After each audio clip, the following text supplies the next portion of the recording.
ICDS সেন্টারে নিম্নমানের খাবার দেওয়ার প্রতিবাদে ওই সেন্টারের শিক্ষিকাকে ঘিরে বিক্ষোভ। রান্না করা গরম খিচুড়ি মাটিতে ফেলে বিক্ষোভ দেখালেন অভিভাবকরা। আর এই ঘটনাকে কেন্দ্র করে তীব্র চাঞ্চল্য ছড়ায় ওই এলাকায়। শনিবার মুর্শিদাবাদের হরিহরপাড়া থানার আব্দুলপুর ব্রিজ সংলগ্ন এলাকায় এই ঘটনা ঘটে। গ্রামবাসীদের অভিযোগ, প্রতিদিনই নিম্নমানের খাবার এবং খিচুড়ির সঙ্গে সবজি প্রায় কিছুই দেওয়া হয় না। শিশুদের পড়ানো হয় না বলে অভিযোগ।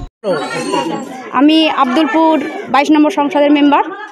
তো এখানে আজকে এদের বিক্ষোভ যেটা আমাকে ডাকা হলো মেম্বার হিসাবে, যে খাবারটা যে হয়তো 200 বাচ্চা, মা বাচ্চাদের 200 জন আছে, কিন্তু এই খাবারের সবজির পরিমাণ 3টে আলু দিয়েছে তাই বলছে।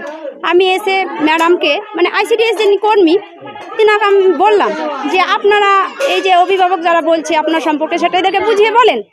তো ও কিন্তু ওর যে সরকারি হিসাব সেটা ওনাদেরকে বলেছেন।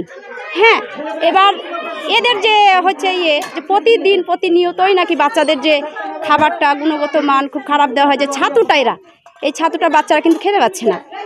এরা বলতে চাইছে যে ছাগলকে দিয়ে দিচ্ছে। তাইলে আমি তো মেম্বার হিসাবে আমার এখানে শিশু বা মায়েদের প্রতি আমার অবশ্যই দেখার কর্তব্য আছে বলে আমি মনে করি। আমার 22 নম্বরের সংসদের কোনো মা কোনো শিশু যেন অপুষ্টিতে না ভুগে, সেই জন্য আমি আগে দেখতে হচ্ছে বা দেখবো আমি আগামী কি করছে না করছে ম্যাডাম। বা আমাকে যদি ডাকা হয় যে 1 মাস অন্তর যে মিটিং, আমাদের জিপিতে যখন আমরা মিটিং হয় তখন কিন্তু আমাদেরকে বলা হয় যে আপনারা যান, গ্রাম উন্নয়ন কমিটি আমার আছে, কিন্তু আমাকে ম্যাডাম আজ পর্যন্ত কোনো দিন ডাকেনি। তাহলে আমি মায়েদের যে কথা, শিশুদের যে কথা ম্যাডামের সাথে বোঝাপড়া করতে পারি। তো আর যেটা হচ্ছে আজকে সেটা তো আপনারা ওনাদের মুখেই শুনেন। কিন্তু আমি মনে করি আমার সংসদের শিশু বাচ্চার প্রতি আমার কর্তব্য আছে, তাই এখানে এসেছি।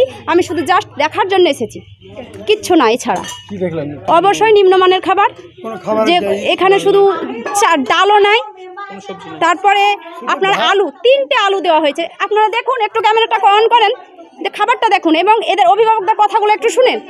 আমি তো প্রতিদিন আসি না, কিন্তু আমি দেখছি অভিভাবকদের কথা আজকে সত্য। আমি চাইছি ম্যাডাম ওর ভুল যদি হয় বা হয়, যতটা পাবে একটা বাচ্চা খাবারটা সেই পরিমাণে খাবারটা দেওয়া হোক এবং চাট টাঙানো হোক। একটা বাচ্চা মাথা পিছু কতটা কি পাবে, তাহলে মায়েরা বা শিশুরা এই সম্পর্কে অবগত হবে। এটাই আমি চাইছি। আমার নাম মমতাজ বেগম।